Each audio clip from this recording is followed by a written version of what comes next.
생각하고자 하는 말씀은 소교리문답 제82문이 가르치는 인간의 범죄와 그 보응이라는 것에 대해서입니다.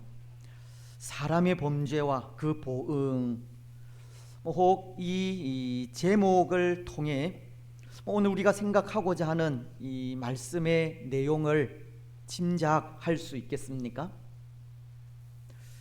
어쩌면 이 제목만으로도 오늘 말씀이 무엇을 가르치는지 짐작하실 분들이 있을지 모르겠지만, 오늘 우리는 이 말씀을 통해 죄와 그 죄로 인해 우리 인생에게 찾아온 결과에 대해 생각을 하려고 합니다.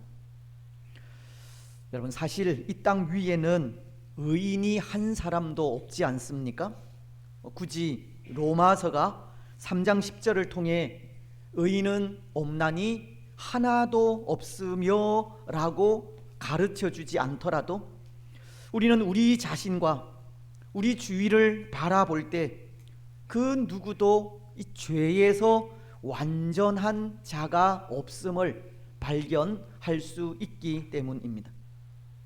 오늘 이 땅 위에 의인이 한 사람도 없다는 것은 인생이라면 누구나가 다 죄 가운데 있다는 것을 가르치는 것으로, 때로 우리 눈에 선하게 보이는 사람이라도, 선한 삶을 살고 있는 것 같은 사람도, 또 예수님을 구주로 고백한 사람도 이 죄라는 것 아래서 그 죄로 인한 유혹과 고통 속에서 벗어날 수 없다는 것을 가르쳐 주고 있는 겁니다. 그래서 그 어떤 사람도 결코 벗어날 수 없는 죄에 대해 우리가 계속 공부하고 있는 소교리 문답은 제82문을 통해 이렇게 가르쳐 주고 있습니다. 타락한 후로는 그 어떤 사람도 이 세상에서 하나님의 계명을 완전히 지키지 못하고 날마다 생각과 말과 행위로 계명을 범한다. 세상을 살아가는 사람은 그 사람이 누구든 다 생각이나 말로 그리고 행위로 범죄하고 있음을 가르치고 있는 겁니다. 죄로 인해 영적으로 죽은 자들이 된 것을 전하고 있다는 겁니다. 그렇습니다. 여러분, 오늘 우리 인생은 이 타락한 이후, 즉 아담과 하와가 이 선악과를 따먹지 말라고 하신 하나님의 명령을 거역한 이후 모두가 영적으로 죽은 존재가 되었습니다. 영적으로 죽은 존재가 되었다는 것은 선을 행할 수 있는 능력을 전적으로 상실하였다는 뜻입니다. 이것을 신학적으로 전적 무능력이라고 하는데요, 웨스트민스터 신앙고백서 제9장 3항은 이것을 이렇게 설명하고 있습니다. 사람이 스스로 죄에 빠짐으로 구원을 얻을 만한 선행의 의지력을 잃어버렸다. 그러므로 사람은 선에서 멀어지고 죄에서 죽었으므로 자신의 능력으로 회심할 수 없을 뿐만 아니라 하려고 하여도 할 수 없다. 이것은 다른 말로 하면 이 세상 사람들은 다 죄 앞에 무력하다는 것을 가르치는 겁니다. 선을 행할 수 있는 능력이 전혀 없는 정말 의인이 한 사람도 없음을 가르치고 있는 겁니다. 옛날 어느 한 곳에 큰 스승이 살고 있었다고 합니다. 그 스승은 사람들의 눈에 보기에 정말 정직하고 진실해서 그 지방의 모든 사람들로부터 칭찬과 존경을 받았다고 합니다. 그래서 그의 제자 중에는 스승님을 닮아서 온전한 사람이 되기를 원하는 사람도 있었다고 하는데요, 하루는 제자 가운데 가장 실수를 많이 하고 이 정직하지 못한 제자 한 사람이 찾아와 이런 요구를 하였다고 합니다. 선생님, 죄 짓지 않는 방법을 좀 가르쳐 주십시오. 죄로 인한 그 고통으로 견딜 수가 없으니 저도 선생님처럼 죄 짓지 않는 비결을 좀 가르쳐 주세요. 그러자 그 제자의 말을 가만히 듣고 있던 스승이 한참을 생각한 끝에 그 제자를 향해 입을 열었다고 하는데요. 여러분, 뭐라고 하였겠습니까? 죄 짓지 않는 비결이 있다면 그 비결을 내게도 좀 가르쳐 주게라고 했다고 합니다. 사람들의 눈에는 흠 없는 사람으로 보여도 그 스승도 결국은 죄 가운데 있다고 하는 뜻입니다. 사람들의 눈에는 그는 죄와 무관한 사람처럼 보였을지 몰라도 그도 죄인이라는 겁니다. 그렇습니다. 사랑하는 여러분, 이 세상에 의인은 한 사람도 없습니다.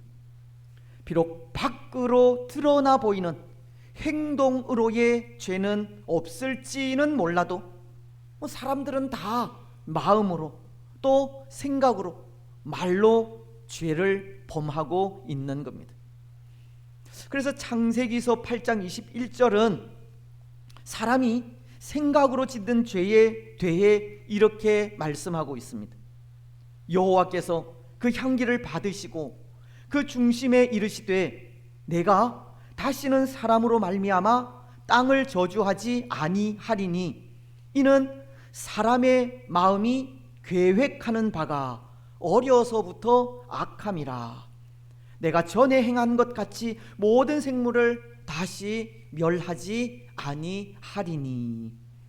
이 말씀은 홍수 심판 후 하나님께서 노아의 제사를 받으시고 노아에게 이제 다시는 홍수 심판을 내리지 않겠다고 선언하시는 장면의 말씀인데요, 하나님께서 노아에게 말씀하신 것 중 하나가 이것입니다. 우리 사람의 마음이 계획하는 그 모든 것은 어려서부터 악하다는 겁니다. 사람의 생각은 어려서부터 항상 악하다는 것을 말씀하므로 사람이 생각으로 짓는 죄가 많다는 것을 전하고 있는 겁니다. 또 야고보서 3장 1절과 8절은 이렇게 말씀하기도 합니다. 먼저 1절은 내 형제들아 너희는 선생된 우리가 더 큰 심판을 받을 줄 알고 선생이 많이 되지 말라. 그리고 8절은 혀는 능히 길들일 사람이 없나니 쉬지 아니하는 악이요 죽이는 독이 가득한 것이라. 선생된 자는 말을 많이 하기 때문에 말에 대한 실수가 많은 것을 가르치고 있는 것이고, 그래서 말로 죄를 지을 수 있음을 가르치고 있으며, 또 말을 하게 하는 이 혀에 대해서도 혀는 죽이는 독이 가득하다고 말로 인해 범죄하게 되는 경우가 많음을 가르치고 있는 겁니다. 우리 사람에게는 행위로 범하는 죄뿐 아니라 이렇게 생각으로 또는 말로 범죄할 수 있음을 보여주고 있습니다. 오늘 이 땅 위에는 범죄하지 않는 사람이 한 사람도 없다는 겁니다. 그렇습니다. 그래서 오늘 우리는 그것을 알아야 합니다. 이 땅 위에는 그 누구도 완전한 자가 없다는 겁니다. 세상 모든 사람들은 다 죄 가운데 있고 사람의 능력으로는 그 죄에서 빠져나올 수 없다는 겁니다. 인간은 스스로 선을 행할 수 없는 전적으로 무능한 존재임을 알아야 한다는 겁니다. 그래서 이것을 생각할 때 우리는 두 가지 사실을 깨닫게 되는 것 같습니다. 먼저 그 하나는 오늘 우리도 죄인이기 때문에 그 어떠한 사람도 정죄할 수 없다는 겁니다. 여러분, 예수님은 산상복음인 마태복음 7장 3절로 5절을 통해 이렇게 말씀하시지 않습니까? 어찌하여 형제의 눈 속에 있는 티는 보고 내 눈 속에 있는 들보는 깨닫지 못하느냐. 보라, 내 눈 속에 들보가 있는데 어찌하여 형제에게 말하기를 나로 내 눈 속에 있는 티를 빼게 하라 하겠느냐. 외식하는 자여, 먼저 내 눈 속에서 들보를 빼어라. 그 후에야 밝히 보고 형제의 눈 속에서 티를 빼리라. 죄를 가진 사람이 죄인을 나무랄 수 없다는 겁니다. 그래서 로마서는 이렇게 말씀하고 있는 겁니다. 8장 1절을 통해서인데요. 그러므로 이제 그리스도 예수 안에 있는 자에게는 결코 정죄함이 없나니. 그리스도 예수 안에서 모든 죄가 다 사함을 입었기에 그 누구도 예수 믿는 사람을 정죄할 수 없다고 하시는 겁니다. 이것은 오늘 우리도 죄인이고 죄인인 우리를 예수 그리스도의 보배로운 피로 씻어 깨끗하게 하셨기에 죄인인 우리가 또 그렇게 죄 씻음 받은 사람을 정죄할 수가 없다고 하는 말씀입니다. 여러분, 오늘 우리가 예수 그리스도 안에서 죄 사유하심을 받았다면 동일하게 예수 그리스도 안에 있는 사람들도 사유하시는 은혜를 받았습니다. 우리는 결코 다른 사람들을 정죄할 수 없습니다. 그들의 잘못을 물을 수가 없습니다. 그래서 우리는 다른 사람들의 눈에 있는 티를 보고 정죄할 것이 아니라 오히려 우리 눈에 있는 들보를 먼저 보아야 하는 겁니다. 우리는 우리의 죄를 보아야 하고 그 죄를 회개하며 나아가야 합니다. 아울러서 예수 그리스도 안에 있는 모든 성도들을 똑같은 마음으로 바라보아야 합니다. 죄 가운데 있는 인생을 예수 그리스도의 마음으로 바라보고 긍휼히 여겨야 한다는 겁니다. 죄인된 우리를 사유하신 예수 그리스도의 크신 은혜를 고백하면서 예수 그리스도 안에서 그 누구도 정죄하지 않고 모두를 똑같이 대해야 하는 것입니다. 하지만 또 한편으로 이런 생각도 합니다. 오늘 우리가 다른 사람의 죄를 바라보면서 결코 그들을 정죄할 수는 없지만 그래도 하나님 앞에서 그 죄의 잘잘못은 가려야 한다는 생각입니다. 왜냐하면 성경은 용서받을 수 없는 죄가 있다는 것을 말씀하시고 죄의 잘잘못을 가리지 않을 때 심판이 있다는 것을 전하시기 때문입니다. 그래서 소교리 문답도 83문을 통해 이렇게 가르치고 있는데요. 어떠한 죄는 그 자체에 있어서 여러 가지 악화의 요소가 있기 때문에 하나님 보시기에 다른 죄보다 더 가증하다. 죄 중에는 용서받지 못할 죄가 있고 그런 죄를 범하는 자들은 다른 죄를 지은 자들보다 더 가증히 여기신다고 하십니다. 여러분, 어떠한 죄를 말하는 것이겠습니까? 하나님은 어떤 죄를 더 가증히 여기시고 또 어떤 죄를 용서받지 못할 죄로 여기시겠습니까? 하나님을 속이는 죄입니다. 성령님을 회방하는 죄입니다. 누가복음은 12장 10절을 통해 이렇게 말씀하십니다. 누구든지 말로 인자를 거역하면 사하심을 받으려니와 성령을 모독하는 자는 사하심을 받지 못하리라. 물론 세상의 모든 죄가 하나님 앞에서는 다 똑같은 죄이기는 하지만 성경은 성령님을 모독하고 하나님의 뜻을 거역하며 하나님을 속이는 죄를 더 악한 죄라고 가르치고 있는 겁니다. 여러분, 죄는 하나님 앞에서 다 똑같은 죄이지만 다 똑같지 않을 때가 있습니다.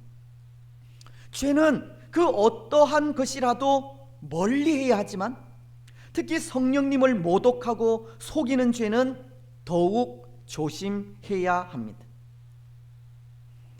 그런데 혹 모르겠습니다. 때로 오늘 우리는 그렇게 생각하고 있지 않은지도 모르겠습니다. 우리가 하나님 앞에 큰 죄를, 눈에 보이는 죄를 지은 사람을 보면서 이 마음에 위안을 삼고 있지는 않은지 모르겠다는 겁니다. 때로 십계명을 어겨서 징계 가운데 있는 사람을 보면서, 또는 물질로 인한 죄를 범해 시벌 중에 있는 사람을 보면서 그래도 그 사람보다는 좀 낫다는 생각을 하고 있지는 않느냐 하는 것인데요. 실은 성령을 거스르고 속이는 죄가 가장 큰 죄인데, 그런 죄 가운데 있는 우리보다 눈에 보이는 죄를 짓고 시벌 중에 있는 사람을 보면서 위안을 삼고 있는 우리는 아닌지 모르겠다라는 것입니다. 여러분, 어떻습니까?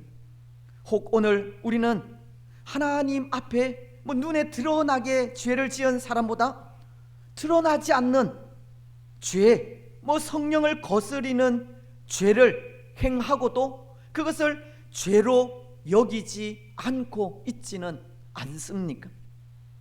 죄로 인해 시벌을 받고 징계 가운데 있는 사람보다 성령을 거스르는 죄는 때로 눈에 보이지 않기 때문에 혹 그것을 죄가 아닌 것으로 착각하고 있지는 않느냐는 겁니다.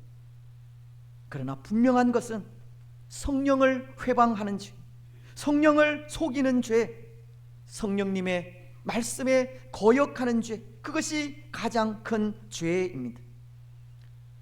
벌을 받고 징계를 받는 것만이 죄가 아니라 드러나지 않는 죄, 성령을 속이는 죄가 더 큰 죄라는 것을 아셔야 합니다. 오늘 우리는 성령을 속이고 회방하는 일이 없어야 하고 항상 성령 하나님 앞에서 정직해야 합니다. 성령 하나님의 인도하심에 온전히 순종해야 합니다. 이제 두 번째, 우리 인간은 죄인이고 스스로 선을 행할 수 없는 무능한 존재임을 생각할 때 또 하나 우리가 기억해야 하는 사실은 누군가 그런 우리를 도와줄 분이 있어야 한다는 겁니다. 다시 말씀을 드리면 우리에게는 구원자가 있어야 한다는 사실입니다. 여러분, 앞서도 말씀을 드렸듯이 우리는 전적으로 무능한 자로서 우리 자신이 스스로 회심할 수 있는 능력이 없다고 하지 않았습니까? 우리 스스로 회심할 능력이 없다는 것은 누군가 우리를 도와줄 사람이 필요하다는 뜻입니다.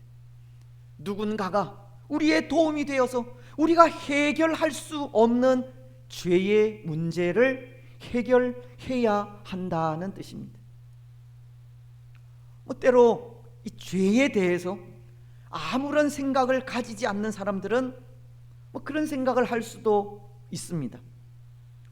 우리가 죄인이든 아니든 그것에 상관없이 주어진 대로 살면 되지 않느냐 하는 생각입니다.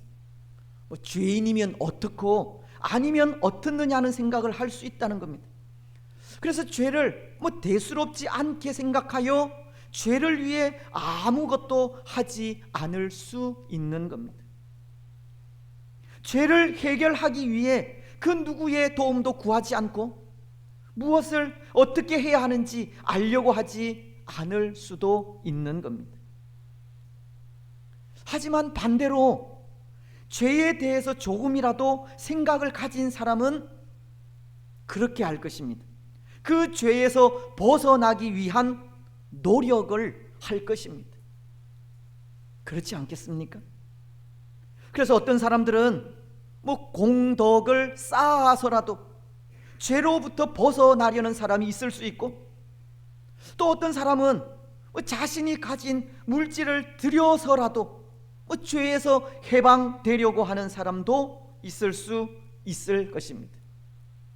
그런데 죄에 대해 아무 생각이 없는 사람들은 제쳐두고 죄의 심각성을 깨닫고 죄에서 해방되기 위해 공덕을 쌓으려고 하고 물질을 드리려고 하는 사람들을 볼 때, 만약 그들이 죄로부터 벗어나고자 그렇게 한다면 왜 그렇게까지 해서 죄에서 해방되고자 하겠습니까?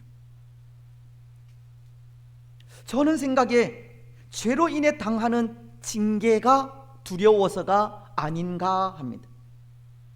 어떻게 하면 죄에서 해방될 수 있을지 그 방법은 모르지만, 죄라는 것이 가져다주는 두려움과 죄로 인해 닥칠 저주나 고통이 두려워서 때로 공덕을 쌓아서라도 또는 물질을 들여서라도 죄에서 벗어나기를 원하는 것이 아닌가 한다는 것입니다. 여러분 어떻습니까? 혹 오늘 우리는 그렇지 않습니까? 오늘 우리도 우리 스스로가 회심할 능력이 전혀 없고 전적으로 무능하다는 것을 고백하면서 누군가의 도움을 필요로 한다면 그것은 결국 죄로 인해 당할 징벌 때문이라는 겁니다.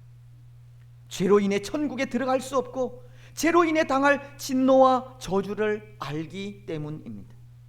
죄에는 반드시 그 대가가 따른다는 것을 알기 때문에 그렇게 죄에서 벗어나려 하는 겁니다. 그래서 소교리 문답도 84문을 통해 이렇게 묻습니다.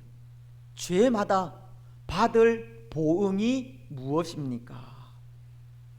이 질문은 죄에는 그 대가가 있다는 것을 가르치는 것이지 않습니까? 그래서 그 대답이 이러합니다.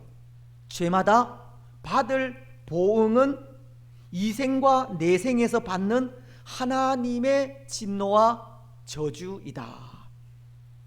죄가 있으면 그 죄를 해결하지 못하면 이 세상뿐 아니라 죽은 이후에도 하나님의 저주와 진노가 있다는 것을 가르치고 있는 겁니다. 오늘 우리가 읽은 갈라디아서의 말씀도 그렇지 않습니까?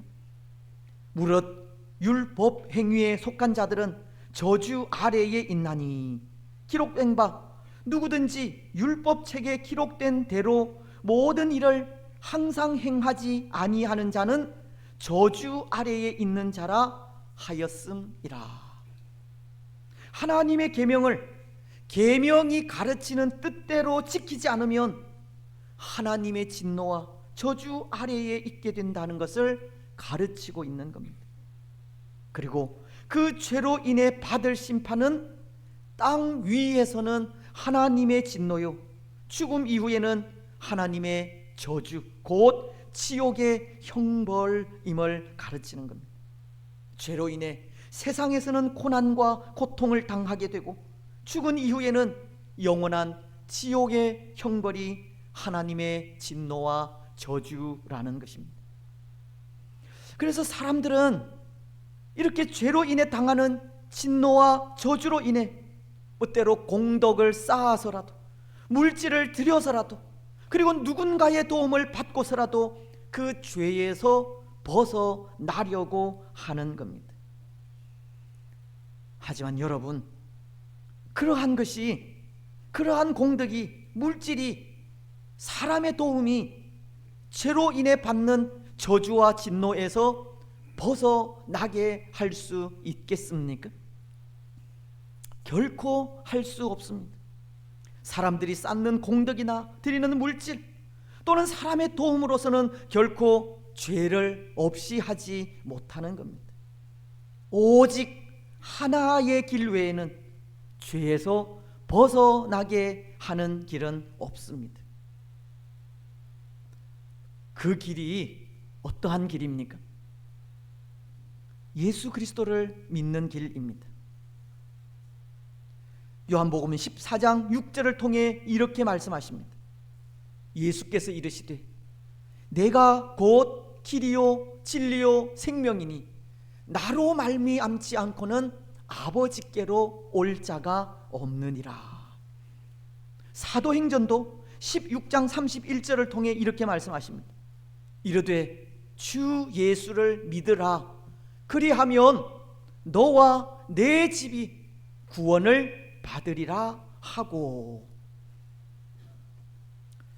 우리 구원의 길이 되시고 진리의 길이 되시며 생명의 길이 되시는 예수 그리스도 이외에 그 어떠한 것도 그 누구도 우리를 이 죄의 사슬에서 벗어나게 할 수 없습니다. 그래서 예수 그리스도로 인한 구원의 길을 복음이라고 하는 겁니다. 복된 소식이라고 한다는 겁니다. 때로 사람들은 죄에서 벗어나기 위해 공덕을 쌓기도 하고 물질을 드리기도 하지만 그런 행위로서가 아니라 오직 예수님을 믿는 믿음으로 예수님의 그 은혜로 그 죄에서 벗어날 수 있기에 구원의 길을 복음이라고 하는 겁니다. 찬송가 494장도 2절을 통해 이렇게 찬송하고 있습니다. 내가 공을 세우나 은혜 갚지 못하네 쉼이 없이 힘쓰고 눈물 근심 많으나 구속 못할 죄인은 예수 홀로 속하네. 구속 못할 죄인을 예수 홀로 속하였다고 합니다. 죄에 대하여 아무런 힘을 발휘할 수 없고 스스로가 무능하여 회심할 수도 없으며 그 어떠한 공덕으로도 죄의 문제를 해결할 수 없는 우리를 오직 예수 그리스도를 믿음으로 그 은혜만으로 살릴 수 있다고 하시는 겁니다. 여러분, 그래서 오늘 우리에게는 예수님의 구원하시는 은혜가 필요한 것입니다. 예수님 없이는 정말 어찌 할 수가 없습니다. 우리는 전적으로 무능하기에 예수님의 구원의 은혜 없이는 도저히 그 죄를 해결할 수 없고 그 죄로 인해 저주와 진노 속에서 살아갈 수밖에 없습니다. 오늘 우리는 이 사실을 다시 한번 고백하면서 예수님의 그 구원의 은혜를 사모하며 나아가시기 바랍니다. 오직 주의 은혜로 죄 씻음을 받을 수 있다 하는 사실을 고백하시기 바랍니다. 그래서 예수님의 그 보혈 앞에 나와 그 보혈로 죄 씻음 받는 우리들이 되시기를 바랍니다. 이제 말씀을 맺겠습니다. 사랑하는 여러분, 다음 주일은 추수감사 주일입니다. 구원의 은혜와 우리를 인도하신 은혜와 도우시는 은혜에 감사하며 나아가는 주일이라는 겁니다. 전적으로 부패하고 전적으로 무능한 존재인 우리를 구원하여 주심에 감사하며 나아가는 주일입니다. 오늘 우리는 스스로 선을 행할 능력이 없고 우리 스스로 우리의 죄를 없이 할 수도 없는 무력한 존재 그 자체이지만 예수님은 예수님의 십자가 보혈로 우리의 모든 죄를 씻어 정하게 하셨고 예수님을 믿는 우리에게 그 믿음으로 놀라운 구원의 은혜를 베풀어 주신 겁니다. 오늘 우리는 그 놀라운 은혜와 사랑을 감사하지 않을 수 없습니다. 그 은혜와 사랑을 기억하며 날마다 예수님의 십자가 앞에 서서 그 이름을 높이며 찬양과 경배를 드리지 않을 수 없습니다. 여러분, 감사주의를 앞에 두고 먼저 전적으로 무능한 우리를 구원하신 그 구원의 은혜에 감사하며 나아가시기 바랍니다.